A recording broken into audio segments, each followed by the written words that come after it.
Gente, feliz sábado a todo mundo. Muito feliz de estar todos aqui de novo, compartilhando com o estudo da Bárbara e, enfim, é sempre muito bom a gente poder parar para, nas nossas semanas cheias de coisa, meditar naquilo que é a nossa missão de vida, que por isso estamos aqui. A gente continua, os meus estudos ultimamente têm sido da continuação, esses resumos do livro Os Patriarcas. E hoje estamos já chegando perto do final do livro. É o penúltimo capítulo hoje, assim que falta mais, só mais um, que será para outro dia. E, enfim, tem sido um conteúdo bem, assim, bem bom, bem interessante, muita coisa para questionar, muita coisa aprendida, sem dúvida. E em alguns momentos, como eu já falei, esse aspecto da gente ser criacionistas, da gente ver a Terra como uma criação bastante recente, alguns milhares de anos e não milhões, leva a, em vários momentos, né, a gente tentar achar sentido naquilo que a pessoa está falando com o coração, com honestidade, com investigação científica, com, com evidência histórica, mas eu acho que a gente tem conseguido fazer uma conciliação ali bastante boa do que a gente entende como ser a realidade, a criação do mundo, as dinâmicas sociais, segundo a gente já se entende na história bíblica, e a evidência histórica que a autora apresenta, né? Um pequeno assim resumo do que a gente já fez até aqui é, pode ser dito nas seguintes palavras.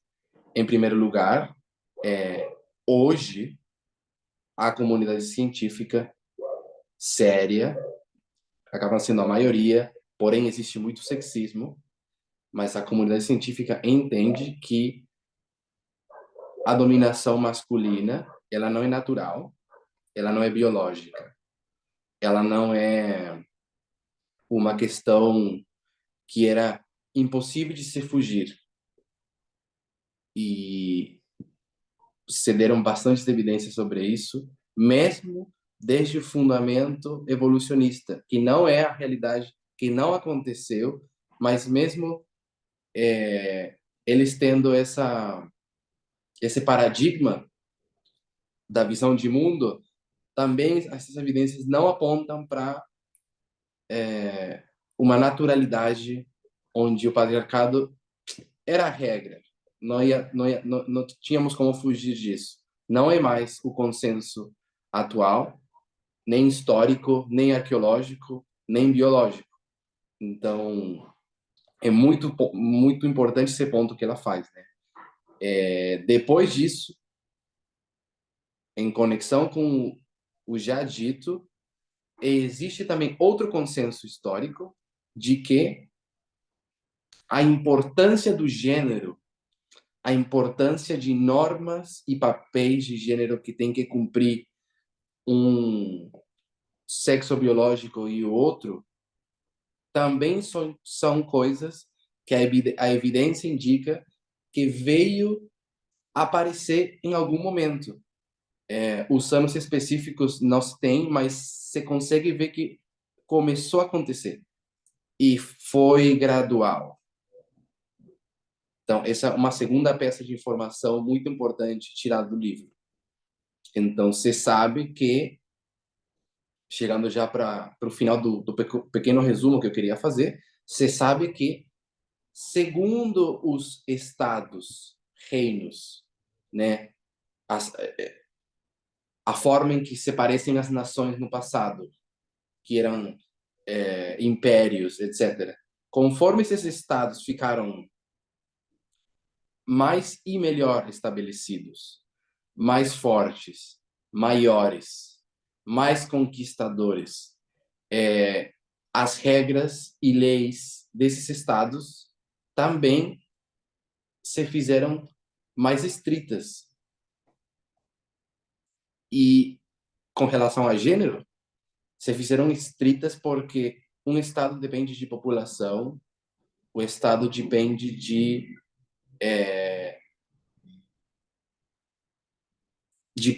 que as mulheres continuem tendo filhos, de que a estrutura familiar funcione, onde as mulheres possam ser não só as pessoas que têm os filhos, mas também as principais cuidadoras. E aí por diante, né, a gente já conhece a história, tudo vai se moldando de diferentes formas até o mundo que a gente vê hoje. A gente aprendeu com o livro que não aconteceu tão linear esse aspecto de, bom, já que chegaram os estados, já que chegou uma forma de organizar a sociedade, todas então organizaram de forma patriarcal.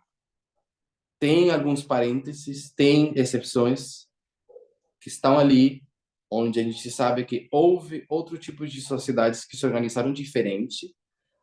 Não foram sociedades que chegaram a ter grandes domínios, ou foram grandes impérios, mas a evidência indica que se organizaram diferente, não houve uma restrição à liberdade e à igualdade das mulheres da mesma forma que em outros estados. No final, né, é aí no Oriente Médio, Europa, Norte da África, onde os maiores impérios acabaram crescendo, moldando muito do que o mundo é hoje, e ali você tem evidência do bastante patriarcal que as coisas eram. Mas ainda assim, você sabe que aconteceu gradualmente. Aconteceu gradualmente, não foi tudo automático, né? No capítulo de hoje, que se chama Revolução, já que ela está tocando, já que ela já chegou no que eu entendo ser para ela o cerne, a raiz do problema, que eu acho que a gente, como movimento, talvez não concorde 100% que é só a máquina do Estado querendo manter uma população saudável, crescente e sempre mais populosa, que é a única é, motivação para a implementação do patriarcado, mas parece ser no livro que é isso que ela defende, que acaba sendo o ponto-chave, né? Que tem mais peso de todas as outras variáveis, das quais as outras ela não toca muito ou nem fala, né? A gente não falou de padrões de beleza, a gente não falou de, de outras coisas que a Bíblia fala até pré-dilúvio, né?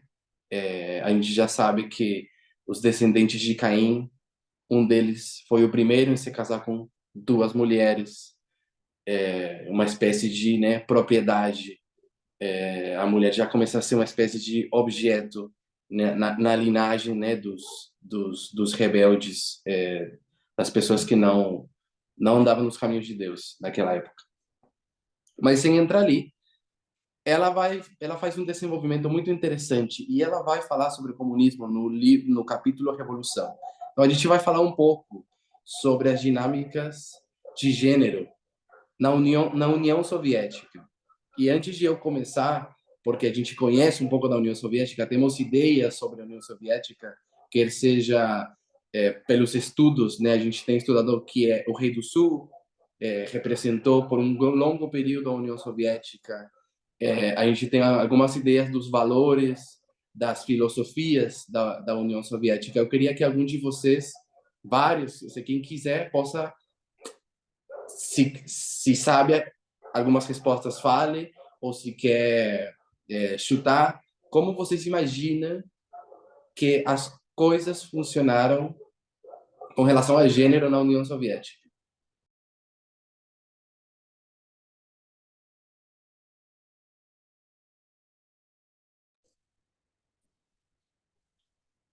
Alguém, se quiser, pode começar, talvez até dizendo qual seria, quais são as diferenças principais entre o Ocidente, aquele Ocidente liberal, Ocidente da Europa, Estados Unidos, naquela época depois da guerra, da Segunda Guerra Mundial, e o bloco soviético. Quais são as diferenças principais que são sempre apontadas?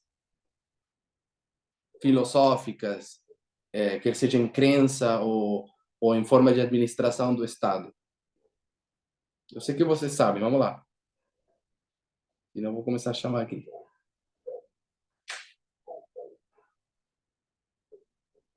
Alguém?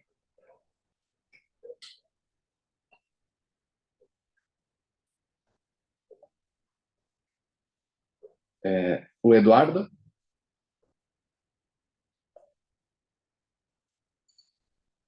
Não parece ter o microfone aí disponível. A Rose? Se anima, Rose? E Pedro, é, você está falando, a visão da pergunta é qual era a visão da União Soviética com relação às mulheres? Eu gostaria de você me falar um pouquinho que diferenças havia entre a União Soviética e o Ocidente. Politicamente, filosoficamente, religiosamente, o que tu quiser.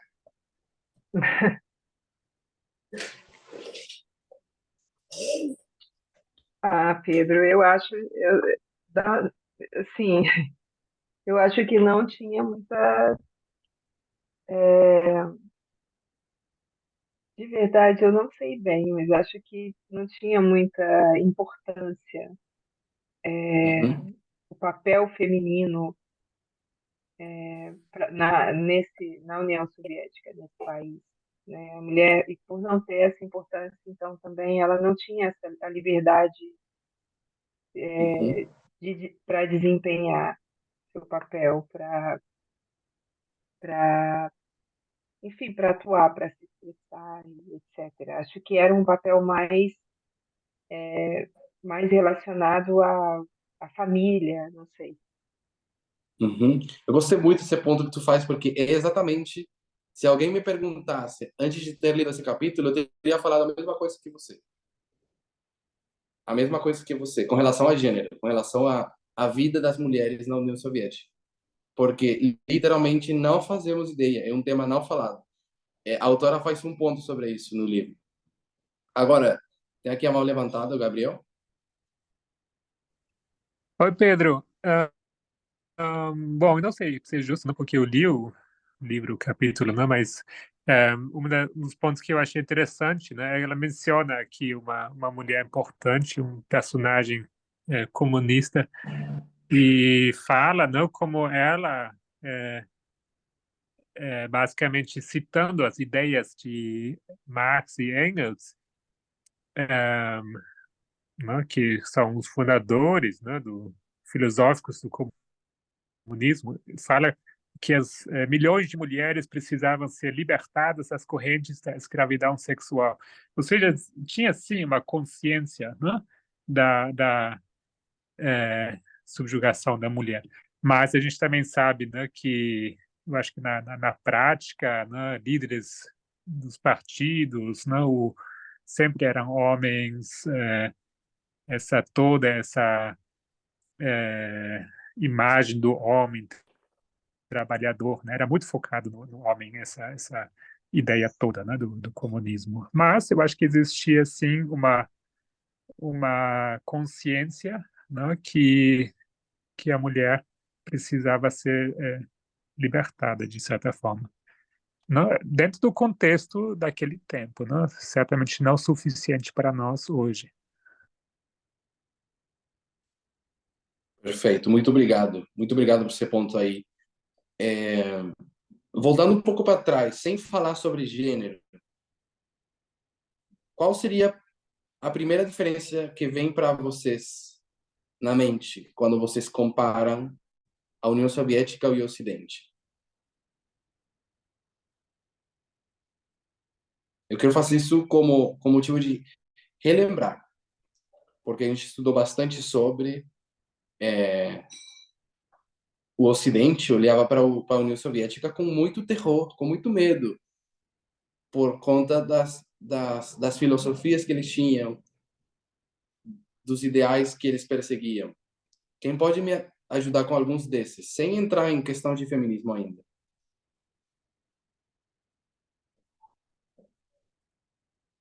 Não entendi, Pedro. Você pode repetir, por favor?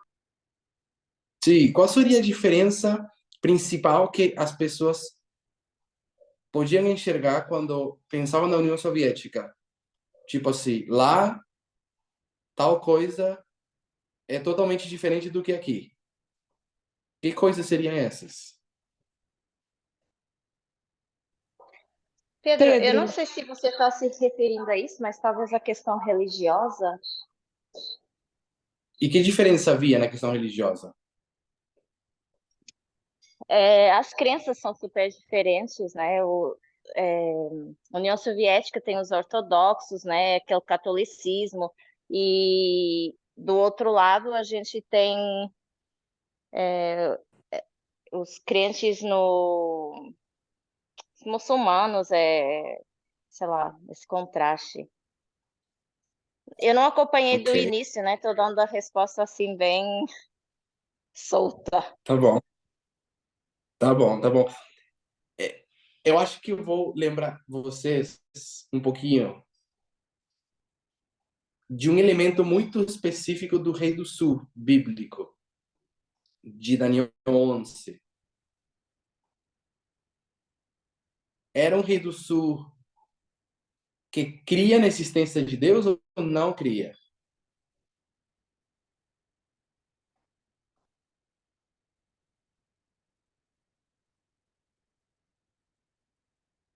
O que vocês pensam?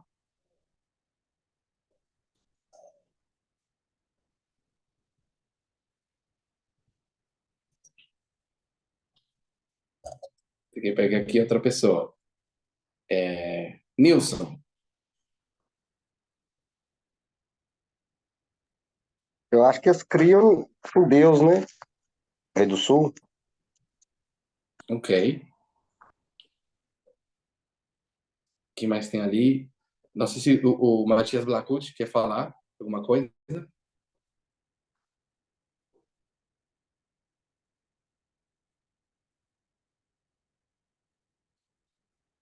Ok, aqui no chat já colocaram ateísmo, representa o ateísmo. É muito importante relembrar essa história, porque daí fica esquecida para a gente, mas é muito importante relembrar. É verdade que hoje o Rei do Sul, que é a Rússia do Putin, tem dado um reavivamento a, a toda a mentalidade ortodoxa e o cristianismo ortodoxo do Império, historicamente sempre foi ortodoxo lá na Rússia e tal, mas quando começou o comunismo pregou, não só pregou, implementou como, como vamos dizer assim, como lei do Estado, tipo assim, o Estado era inteiramente laico, mas não só laico, negava em si a existência de Deus. Milhares e milhares de igrejas fecharam. Enfim, o período soviético é o período mais irreligioso que já teve, possivelmente na história da humanidade. Não lembro quem foi, o que o Gabriel está colocando, a religião, o ópio do povo, não sei se foi Marx, pode, talvez, se você sabe quem que falou essa frase, é um teórico muito importante para o comunismo posteriormente. Mas, enfim, eu queria lembrar disso de vocês, mas por várias razões. A gente está geralmente mal informado com relação ao comunismo, mas não só comunismo, com relação à União Soviética, e não só a União Soviética, com relação ao leste da Europa. A gente sabe muito de França, de Espanha, da Inglaterra, da Itália, mas se a gente se nos pedem para falar nomes de outros países da Europa, a gente começa a esquecer até. Ninguém vai te dizer Bulgária ou Polônia, enfim, tem uma quantidade de países que faziam parte do bloco soviético, né? E até hoje a autora ela fala, fica muito nas trevas que tipo de vida essas pessoas tinham naquela época. Lembra que a União Soviética não acabou muito tempo atrás. Foi nos anos 90 que acabou a União Soviética, e mesmo depois da caída da União Soviética, nem tudo mudou radicalmente para todos nesses países. Então, tem muitas dinâmicas nesses lugares que a gente não conhece, a gente não sabe como era. Mas, começando pelo fato de que era um Estado ateísta, era um Estado que rejeitava todo tipo de religião, aí você já pode saber que o elemento conservador não existia. Não havia esse aspecto, pelo menos não pela motivação religiosa. Não tá aí? Desculpa aí se interromper. Você falou uma partezinha aí que tem muitas coisas da União Soviética que a gente não conhece. Tem uma parte, eu não sei se vocês já ouviram falar, sobre as bruxas da noite. Vocês já ouviram falar que é na União Soviética? Isso foram Não. aviadoras do regime, Uhum. do regime noturno do número 588, que elas lutaram naquela guerra, na Segunda Guerra Mundial. E era uma equipe de mulheres que eles diziam que elas não podiam ser aviadoras, mas elas insistiram e conseguiram. E elas ganharam parte da guerra, parte da Segunda Guerra Mundial, essas mulheres. Isso está na Wikipédia, chama As Bruxas da Noite. Você botar As Bruxas da Noite, aí vai ler a história e vai ver o que elas fizeram, né? Eu estou falando disso Uhum. porque você falou que a gente tem coisas que a gente não conhece. E tem essa história dessas aviadoras que elas iam à noite, durante a noite, e elas destruíam aquele determinado local onde, na Segunda Guerra Mundial, Hitler estava ganhando praticamente, né? Então, Uhum. essas mulheres tiveram muita parte na Segunda Guerra Mundial. E isso, são russas, elas, né? Elas eram russas. Entendeu? Então, é uma história muito bonita para a gente ouvir e ver como o feminista falou que não, né, no início você falou do feminismo, e eu estava tentando lembrar, e eu consegui lembrar isso aí. É bom, chama Bruxas da Noite da União Soviética na época da Segunda Guerra Mundial. É muito, muito interessante. Muito interessante mesmo. E a gente vai tocar um pouquinho sobre esse aspecto, talvez não especificamente dessas mulheres que você está falando, mas a gente vai se falar de algo muito interessante com relação ao papel de gênero das mulheres lá. Mas eu queria começar lendo uma citação do livro, que fala o seguinte: na União Soviética, a partir de 1917, e posteriormente em outros estados socialistas, talvez tenha sido o maior experimento humano dos tempos modernos. Pelo menos em teoria, o objeto da Revolução Soviética, era mudar fundamentalmente a maneira como as pessoas pensavam e se comportavam umas com as outras, livrando-as não apenas das correntes econômicas da opressão, mas também das correntes mentais. No início do estudo, eu pedi para vocês que me falarem diferenças entre o Ocidente e o bloco soviético. Tem um muito importante que não foi falado ainda, já pelo menos foi falado ateísmo, né? O Ocidente é muito mais crente, muito mais protestante e católico, e o bloco soviético, mesmo que na raiz havia muito catolicismo, se enfraqueceu muito no período soviético, porque o ateísmo governou, era algo impulsado pelo Estado mesmo. Mas também temos o aspecto econômico, que é a União Soviética se dedicou a lutar contra o modelo capitalista. Essa seria a grande, a grande diferença, né? Aqui estão colocando uma citação: os líderes soviéticos encorajavam o ateísmo, de acordo com sua convicção de que a religião era burguesa e exploradora. Na República Democrática Alemã, o número de pessoas que se identificavam como protestantes ou católicas caiu de cerca de 90% em 1950 para pouco mais de 30% em 1989. Então, como política de Estado, o ateísmo era encorajado. Esse é um dos aspectos que aconteceu. Mas também o aspecto econômico, né? O capitalismo e o livre mercado foi substituído por estatismo em todas as áreas, né? O Estado era dono das coisas e distribuía para os cidadãos. Uma outra citação que eu vou ler aqui, vou tentar colocar ela no chat para pedir para outras pessoas lerem. Deixa eu ver se me deixa aqui.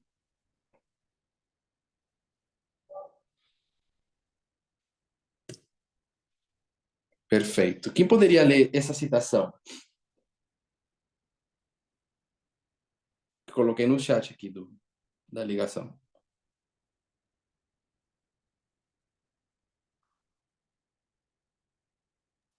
Posso ler? Posso ler, Pedro? Tá, pode ler. Obrigado. Mas o pior do comunismo, como sabemos, não eram as escassezes. Sob o líder russo Joseph Stalin, a vida da União Soviética foi sangrenta e brutal. Uma sequência aparentemente interminável de purgas, execuções, estupros e restrições. Milhões foram enviados para o campo de trabalho, para manter o sistema intacto. Para manter o sistema intacto, havia uma ampla vigilância, quase nenhuma liberdade de movimento, nenhum espaço para dissidência política.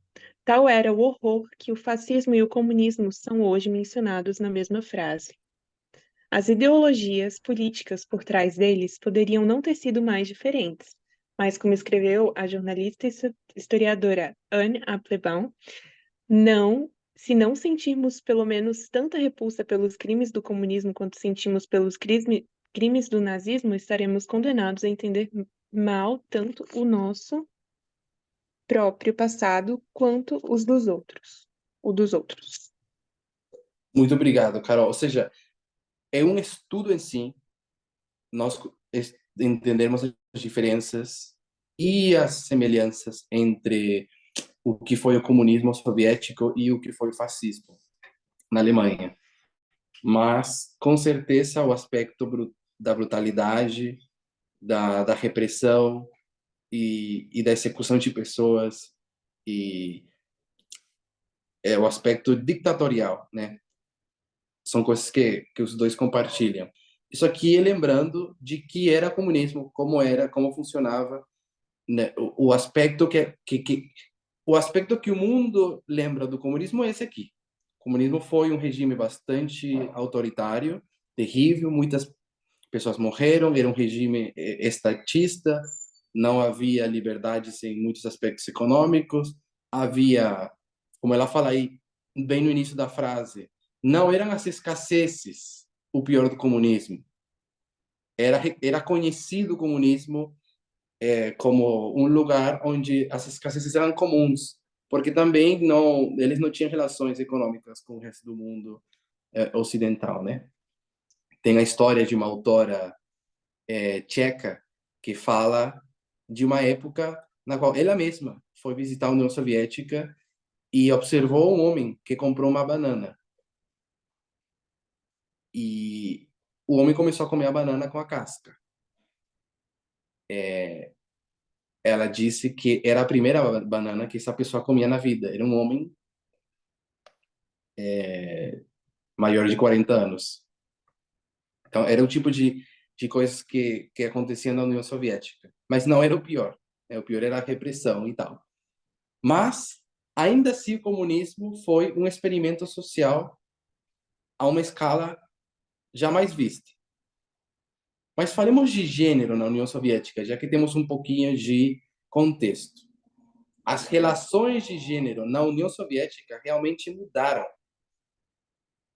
Entre os destroços dos antigos regimes, esses ideais originais resultaram em alguns ganhos para as mulheres. Então, a troca de sair de uma mentalidade mais capitalista para ir para o comunismo, resultou em alguns ganhos para as mulheres, mesmo que nem sempre tenham sido bem reconhecidos. No século XX, a tentativa genuína foi feita, uma tentativa genuína para destruir o patriarcado. No comunismo se tentou isso. Acredito que ninguém de vocês tinha jamais ouvido que o comunismo foi uma tentativa genuína para destruir o patriarcado. Eu também não tinha. Depois disso, nós reclamávamos como era miserável ver nossos salários sendo consumidos pelas creches só para que pudéssemos ter tempo para trabalhar. Essas são palavras da autora, onde ela um dia, recentemente, não há muitos anos, ela visitou um país que hoje é uma democracia, mas era um país que fazia parte do bloco soviético. E ela estava tendo uma conversa na mesa de um restaurante com outros amigos. Algumas dessas pessoas tchecas, né? Da República Tcheca. E ela falava desse tema de como o dinheiro dela e do esposo, né, ia muito rápido, porque eles tinham que gastar muito dinheiro em creches. Porque são duas pessoas bastante atarefadas, pessoas que trabalham bastante, enfim. Alguém tem que cuidar das crianças nos períodos que eles não podem. Outras amigas nossas, na maioria mulheres, mas também alguns homens, haviam interrompido suas carreiras para ficar em casa. Imaginava que não fosse muito diferente para as famílias na República Tcheca, ela diz. Afinal, essa não era a luta universal? A desigualdade no cuidado infantil e nas tarefas domésticas não era o espinho perene na libertação das mulheres? Da outra ponta da mesa, uma das mulheres sorriu para nós. Nós nos lembramos, diz a mulher, quando tínhamos todo o cuidado infantil que queríamos, ela disse. O problema que temos agora é que as mulheres querem ficar em casa e serem donas de casas tradicionais. O que acontece, e o que essa mulher checa está falando, é que havia políticas de Estado no período soviético onde as mulheres foram todas encorajadas a estudarem carreiras muito técnicas, todas eram encorajadas a irem para o mercado de trabalho, e isso gerava que alguém, né, tivesse que cuidar das crianças. Então, o Estado estabeleceu creches em tudo quanto era lugar para que não faltasse e não houvesse nenhuma excusa das mulheres irem trabalhar ou irem estudar. Na América do Norte e na Europa Ocidental, já no bloco que era democrático, como era? Os países, há muito tempo, haviam aderido firmemente à democracia. Nesses países que estou falando agora, no Ocidente. A democracia, mas também o individualismo e ao capitalismo, aceitando algum grau de desigualdade social como preço a pagar por essas liberdades. Nem todos poderiam ter tudo o que queriam, mas pelo menos teriam a chance de trabalhar para consegui-lo. Isso seria o que aconteceria, né, nos países mais democráticos, mas também mais tradicionais. Os comunistas, por outro lado, queriam ver o desaparecimento completo do Estado. Todas as propriedades seriam de propriedade comum, não haveria hierarquias e nem desigualdade, todos trabalhariam pelo bem comum, de acordo com seus talentos. No final, eles esperavam que a família também desaparecesse. No comunismo, gente, se esperava que a família também desaparecesse.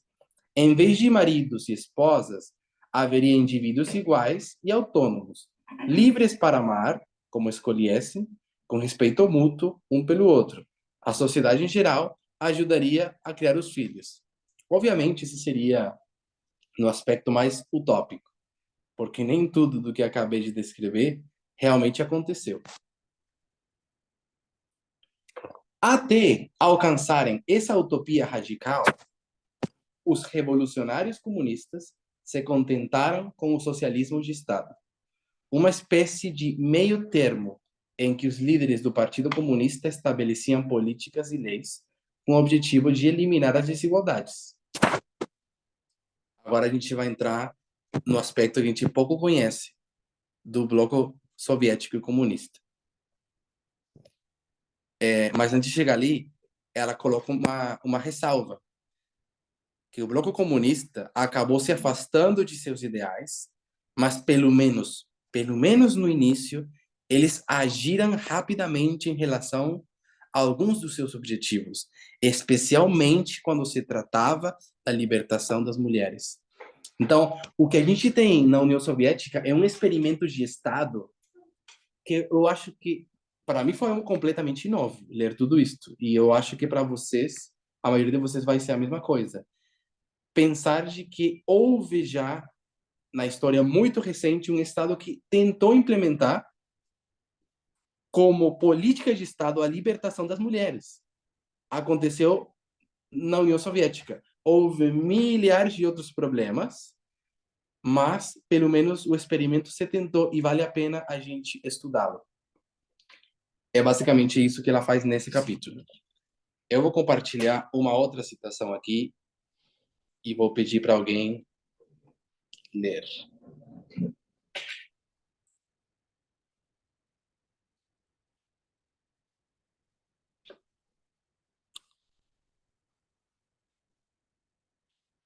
Quem pode ler essa citação, por favor? Em todos os países.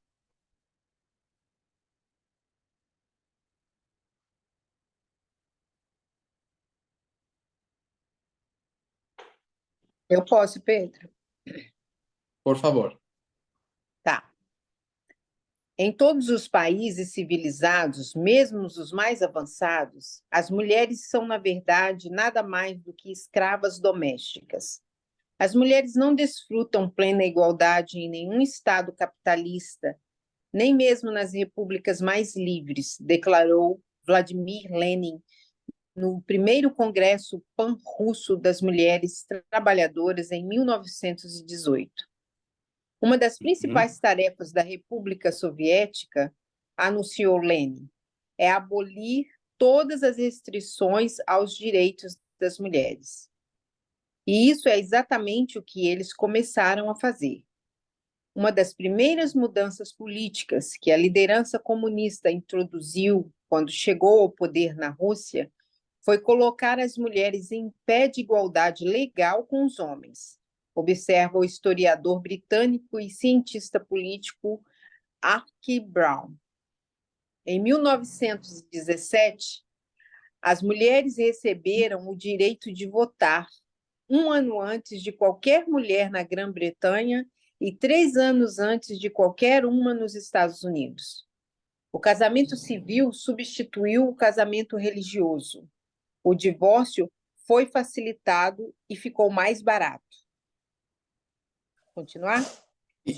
Sim. Em 1920, a Rússia soviética se tornou o primeiro país do mundo a legalizar o aborto. Vamos tentar pensar nessa última frase. Em 1920, a União Soviética se convirteu no primeiro país em legalizar o aborto. Quem lembra da data em que os Estados Unidos legalizaram o aborto?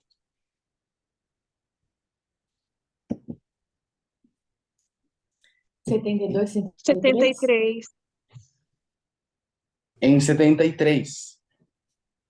Em 1920, já estava legalizado na União Soviética. Tipo, era assim que eles decidiram que eles tinham que mudar completamente do estilo ocidental para o pacote inteiro, seja ateísmo, seja libertação das mulheres, seja políticas de Estado, tudo isso, o aborto chegou de vez no ano 20. Quem era Lenin? O primeiro líder da União Soviética. E, pelo menos a primeira citação ali que a Rê estava lendo, falou como um grande feminista, né? Beleza. Acho que um ponto importante é a gente ter claro para já mais ou menos pensar como era. Em 1936, outro dado que eu quero colocar aqui é o Politburo soviético, um órgão de máximo de formulação de políticas, tornou crime no ano 36. Tornou crime negar emprego a uma mulher grávida ou diminuir seu salário. Eu não tenho os dados, mas é uma coisa desse século, o nosso, onde em alguns países se fez ilegal demitir ou, de alguma forma, diminuir o salário das mulheres ou afetar as mulheres de alguma forma por conta da gravidez. Mas no ano 1936, quase 100 anos atrás, a União Soviética já fez crime negar emprego a uma mulher grávida ou diminuir seu salário. A Segunda Guerra Mundial viu mulheres de todo o mundo recrutadas para trabalhos tradicionalmente realizados por homens. Isso aconteceu no Ocidente e na União Soviética também. Acho que vocês podem lembrar da época em que todos os homens tiveram que ir para a guerra nos Estados Unidos. As mulheres foram as que tomaram conta das fábricas, fizeram as armas, os mísseis, tudo que foi levado para a guerra, em grande parte foi feito pelas mulheres. Foi um período interessante onde se provou que as mulheres conseguiam fazer exatamente tudo que os homens estavam fazendo nas fábricas. Só que eles foram para a guerra e elas continuaram a produção que foi usada na guerra. Não sei se em algum momento alguém falou desse tema aqui nos estudos, mas lembro que em algum momento a gente já falou. Beleza. A Segunda Guerra Mundial viu mulheres de todo mundo recrutadas para trabalhos tradicionalmente realizados por homens. Mas, na União Soviética, lembre que a Segunda Guerra começou no ano 39. Mas na União Soviética, elas também se juntaram ao exército em taxas incomparáveis. A historiadora Pamela Toller escreveu, aqui entra o que falou a Petinha. A historiadora Pamela Toller escreveu que a União Soviética fez o uso mais dramático de mulheres soldados. 800.000 serviram como combatentes no Exército Vermelho, vários milhares delas na linha de frente como atiradoras, metralhadoras e tripulações de tanques, entre outros papéis. Mais de 100.000 mulheres foram condecoradas por bravura durante a guerra. A historiadora acrescenta. Não acho que existe tempo na história que quase 1 milhão de mulheres foram recrutadas para a guerra. Já na União Soviética, era isso que acontecia. Na Europa Central e Oriental, lembra que nós estamos falando da guerra como sendo algo bom, mas fazendo uma observação. Na Europa Central e Oriental, à medida que o socialismo de Estado se expandia além da Rússia, as mulheres eram incentivadas a se matricular em faculdades técnicas. Elas se tornaram cientistas e engenheiras. Famílias eram providas com creches para bebês e pré-escolas como algo comum. Na República Democrática Alemã, que era aquela metade da Alemanha que era comunista naquele período, o número de creches por 1.000 crianças disparou de 13 em 1950 para 811 em 1986. Lavanderias e cantinas públicas baratas assumiram pelo menos parte do fardo das tarefas domésticas e culinárias. Então, pense no Estado Soviético de um jeito que nunca tínhamos pensado antes. Era um lugar onde o que havia em todo lugar era cantinas, haviam creches, havia onde comer, porque as pessoas não existia o papel tradicional familiar como a gente conhece, porque realmente toda a sociedade foi para trabalhar, as mulheres aproveitaram para terem essa liberdade. O casamento civil, que substituiu o religioso, permitiu muitos divórcios. Então, a sociedade realmente funciona de formas muito diferentes. Os homens se acostumaram a trabalhar ao lado das mulheres em quase todas as profissões e indústrias. A ideia da mulher trabalhadora se tornou normalizada e isso permanece assim até hoje. Quando ela fala até hoje, não porque hoje sejam comunistas, é que nos países que foram comunistas, a participação das mulheres nos trabalhos continua sendo muito mais alta do que nos países mais democráticos que nunca foram comunistas. Isso permanece assim até hoje. É esperado que você, como mulher, tenha um emprego aqui, em alguns dos países que foram comunistas. Vou compartilhar uma outra citação por aqui.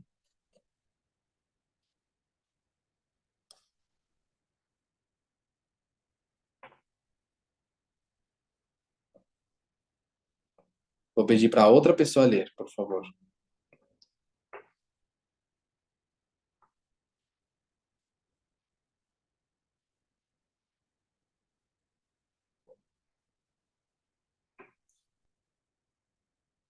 Quem puder?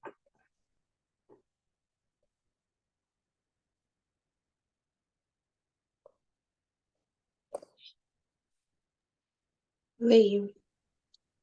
Obrigado. Na década de 1950, a mesma década em que as entrevistas do projeto Harvard estavam sendo realizadas, as mulheres americanas de classe média estavam sendo incentivadas a abandonar o trabalho depois de se casarem. O casamento heterossexual era visto como o único caminho legítimo para a vida adulta. O divórcio era mal visto. As estilistas de moda feminina, ela acrescenta, começaram a enfatizar cinturas pequenas e quadris e seios grandes. Isso não quer dizer que estereótipos não existiam na União Soviética também. Eles existiam, especialmente em torno das mulheres em posições de gestão e liderança. Homens estavam no comando do Partido Comunista até o final do domínio soviético.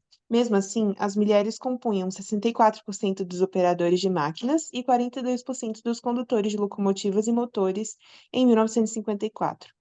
A proporção de médicas que eram mulheres aumentou de 10% em 1913 para 79% em 1959. Naquele ano também, quase todas as farmacêuticas da União Soviética eram mulheres. Imaginem ir para um lugar onde 80% dos médicos eram mulheres. E eu achei interessante no início da citação, Carol, que lembra, o período da guerra é o período que as mulheres tomaram conta dos trabalhos que faziam os homens, porque eles tiveram que ir para a guerra. Quando acaba a guerra, na década dos 50, como é falado aqui, começaram políticas de Estado nos Estados Unidos para mandar as mulheres de volta para casa, para terem filhos, para recuperar a população, etc. Um exemplo perfeito do que o Estado consegue fazer para colocar as mulheres num lugar de serviço para o Estado. Mas vocês lembram a década dos 50, como eram as propagandas? A gente em algum momento já teve estudos onde alguém colocou, acho que até no estudo da Gisele, tipo, a mulher americana dos anos 50, alguém lembra alguma imagem? As propagandas eram as máquinas de lavar roupa, eram a nova sensação, a mulher, né, com um vestidinho, mostrando como era fácil e gostoso cuidar da casa, esse jeito de desfrutar ser a dona de casa era o que começou a se vender nos Estados Unidos. Não era um simples assunto de propaganda para vender produtos. Era uma coisa de política de Estado. Não sei se alguém tem alguma pergunta aí ou comentário sobre isso. Ok. Pequeno exemplo mais atual que quero dar para vocês. Aqui da Alemanha, que vocês sabem, esteve dividida por muitos anos, né, entre a Alemanha Ocidental e Oriental.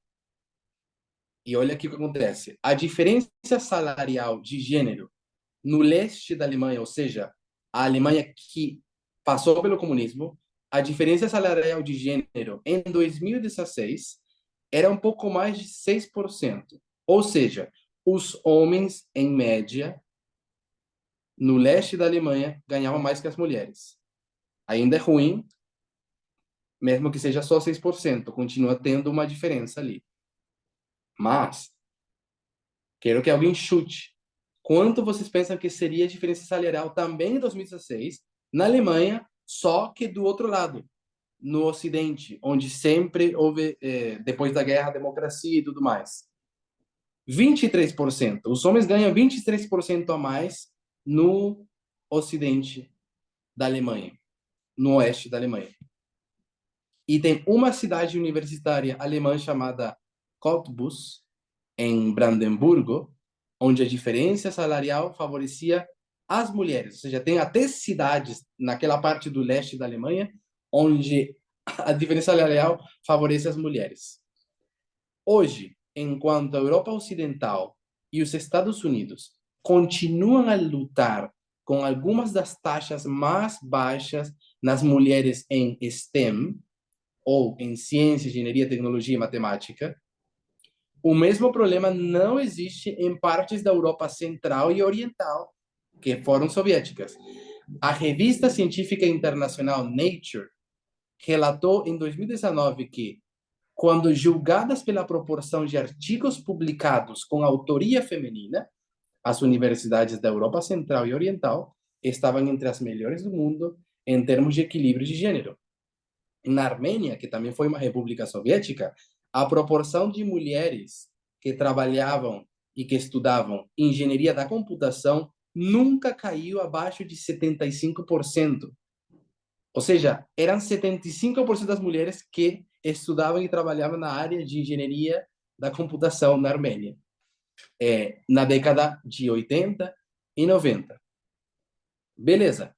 Acho que deu para colocar aqui um bom contraste e uma ideia interessante, mesmo que era um regime autoritário, era um regime que fez sofrer muito a muitas pessoas, que matou, possivelmente, você tem números muito maiores do que os crimes cometidos no nazismo, se queremos falar em termos de número, onde houve pobreza, o modelo econômico, de certas formas, faliu e não foi mais ótimo. É também muito interessante o fato de ser um experimento social com relação a gênero muito, muito, muito válido, no sentido de que a gente tem dados reais do que acontece quando o Estado se envolve ativamente em resolver questões de desigualdade de gênero, por exemplo, e outras também. Tem outra coisinha que eu gostaria de colocar por aqui.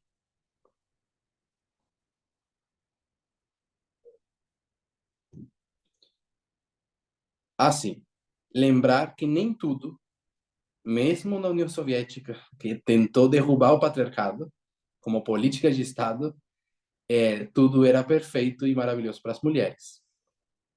E vou ler uma citação aqui. Apesar do estereótipo da mulher soviética forte e dominante, a misoginia generalizada persistiu.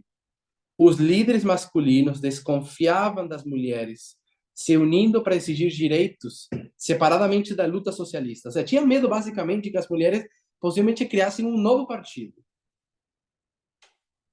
Eis ali parte da razão pela qual, mesmo num Estado soviético que implementou políticas feministas, nunca houve uma líder feminista do Partido Soviético. Jamais. Havia frequentemente uma divisão de trabalho baseada em gênero, que levava a lacunas salariais eficazes. Uma grande proporção de médicas eram mulheres, já falamos disso. Por exemplo, mas cirurgiões eram geralmente homens, e cirurgiões eram bem mais, eram melhores pagos. O trabalho em casa, muitas vezes, era somado ao trabalho fora, mesmo que havia cantinas, mesmo que havia creches. Havia ainda trabalhos que tinham que ser feitos em casa, criando um duplo de fardo exaustivo que até mesmo homens socialistas, supostamente esclarecidos, não estavam dispostos a compartilhar. Sem a pausa de uma máquina de lavar roupa automática integrada e de carregamento frontal, como gostava de falar lá nos Estados Unidos que a mulher americana tinha, estava certo de que a vida poderia ser mais difícil em várias maneiras para as mulheres soviéticas também. Um artigo da revista New German Critique, em 1978, capturou o problema. O número de mulheres solteiras na Alemanha Oriental, ou seja, soviética, na época estava aumentando. A taxa de natalidade estava caindo. 2/3 dos pedidos de divórcio estavam sendo feitos por mulheres. E uma das razões mais comuns para essas separações era uma incompatibilidade aparente de personalidade e perspectiva entre marido e mulher. O artigo especulou que certamente uma grande parte do desacordo sobre a divisão doméstica do trabalho deve fazer parte dessa incompatibilidade. Em poucas palavras, o que está sendo dito aqui é que mesmo com todas as políticas públicas, em muitos aspectos, o homem soviético não mudou. Ou seja, em casa ainda se esperava que a mulher tomasse parte da maioria do trabalho doméstico, mesmo com todas as outras ajudas. E para finalizar, diz aqui, após o fim do socialismo estatal europeu, como Eva Fodor e seus colegas documentaram, a maioria das mulheres viu rapidamente seus padrões de vida se deteriorarem. Ou seja, perto do final, estamos colocando um pouquinho das ressalvas. Ei, o Estado comunista e soviético, além de autoritário e repressor, não era um simples oásis para as mulheres. Elas tinham grandes lutas também lá, porque nós sabemos que o sexismo está na cultura, mesmo quando o Estado se empenha em tentar derrubar essas estruturas patriarcais, ele ainda negocia outras que permanecem. E no aspecto familiar, muito individual, ainda permanecia muitos desses aspectos. Mesmo assim, a autora gosta de acabar a história lembrando de algo que também é muito pouco falado. E como mudou a vida das mulheres quando caiu a União Soviética, quando caiu o Muro de Berlim, quando se democratizaram algumas dos países e tal? Sem dúvida, trouxe melhoras em muitos aspectos, mas e a vida das mulheres? E diz aqui, após o fim do socialismo estatal europeu, a maioria das mulheres viu rapidamente seus padrões de vida se deteriorarem na entrada da democracia. Houve aumento do desemprego, da pobreza e da prostituição nos estados que antes eram soviéticos. Em poucas décadas, os ganhos em igualdade de gênero vistos nos estados socialistas soviéticos, nos anos anteriores, conseguiram ser igualados pela Europa Ocidental e pelos Estados Unidos. Ou seja, quando cai a União Soviética, os países democráticos, como que essa ideia da luta entre comunismo e capitalismo começou a diminuir um pouco e começaram a levar para frente algumas políticas que já os partidos comunistas tinham. Então, a igualdade social no Ocidente começou a se recuperar um pouco, pelo menos. E a conclusão da autora é aqui, onde o comunismo falhou na igualdade de gênero foi em esquecer que os seres humanos são criaturas culturais, não autônomos. Nós nos apegamos aos nossos costumes, nossas crenças, mesmo que não compreendemos por que o fazemos. Instituir a igualdade não era apenas uma luta contra o capitalismo, também era uma luta contra o passado. Ou seja, ela acaba tocando de novo a raiz. Não é a luta contra o capitalismo o que vai realmente trazer a emancipação das mulheres. Porque não é o capitalismo a raiz dos problemas, mas a cultura. Então, eu amei, né, que ela acabou assim com uma frase muito dança testa, eu vou dizer. Muito emblemática, muito no ponto. Aqui colocar nos comentários da Rayane, tudo isso parece coisa do outro planeta. Ah, tá. Pois é, parece coisa de outro planeta. E, enfim, eu acho que, espero que esse estudo, essas falas que a gente tem aqui, encorajem vocês a também investigar um pouquinho. A mim me encorajou a investigar um pouco mais sobre esses experimentos sociais, sobre como se lidou com o sexismo e a misoginia na União Soviética. E, sem dúvida, eu acho que aqui a gente acabou de aprender realidades que a gente não tinha ideia desse lugar. Porque tá muito na escuridão. Não se fala muito. Só se fala do ruim que foi, e eu acho que é importante saber isso. Foi muito ruim, mas fala muito do quão ativo pode ser o Estado em mudar certas coisas. Mas mesmo quando o Estado é ativo, se não lembrarmos que a luta não é contra só o simples capitalismo ou qualquer problema outro que você queira conseguir, mas que a luta é contra o passado, contra as normas culturais, muito possivelmente a gente não vai resolver realmente o problema. O qual sabemos que é o nosso caso, né? Esse mundo não podemos resolver esse problema porque a cultura é soberana nas pessoas. Vamos fazer uma oração e a gente fecha?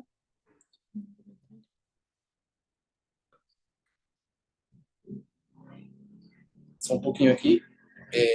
Talvez não deixe a oportunidade de alguém, talvez alguém tinha uma pergunta final ou um comentário, seria o momento.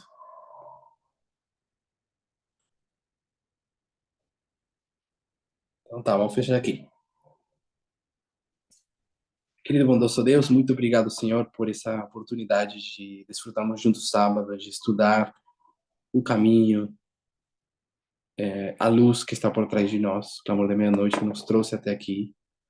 Além disso, temos uma luz crescente que nos continua levando, que nos ajuda no nosso desânimo, nos momentos onde não estamos certos de que tão perto, de que tão longe, mas queremos confiar plenamente na sua guia e na luz que o Senhor já dá para a gente.